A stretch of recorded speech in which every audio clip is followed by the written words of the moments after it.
Criminals, condemnation, crucifixion, and at the center of this canvas, Christ. You see, what doesn't fit into this picture is a perfect fit according to Scripture.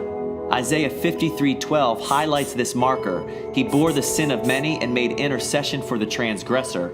He was the righteous one, treated as a wretched man. He is the Lion of Judah, yet he chose to be a bloody lamb. "Where is the lamb?" asked Isaac to his father in Genesis, a question that wasn't answered until we hear the words of John the Baptist. "Behold the Lamb that takes away the sin of the world." Yet so many people miss the fact that this man was Lord. So they, in the spirit of we, killed God on a cursed tree. I say in the spirit of us, because it was my sin, your sin, that was nailed to God's Son on the cross. Yet he allowed it. No wild or still, he authored it. And though some say God and suffering just don't mix, how do we explain the fact that God chose the suffering of the cross as his main fix? So let no man shake their fist at the heavens and say, "To hell with you, God, for this pain in my life."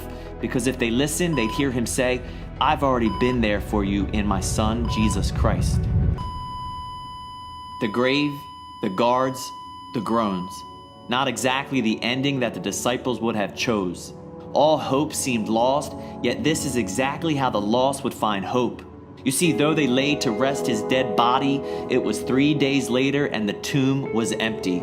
"He is risen," exclaimed an angel, "just as he said. So why seek the living in the place of the dead? Remember him saying he must be delivered into the hands of sinful men, be crucified, and the third day rise again?"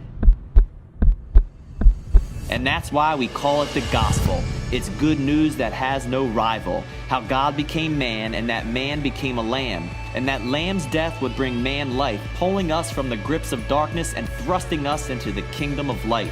So as the bloody cross exclaims, "I love you to death," the empty tomb proclaims, "I told you I'd be back." Therefore, church and Christian, come alive and start living. Because historical faith says he is risen indeed, but radical faith says he is risen in me.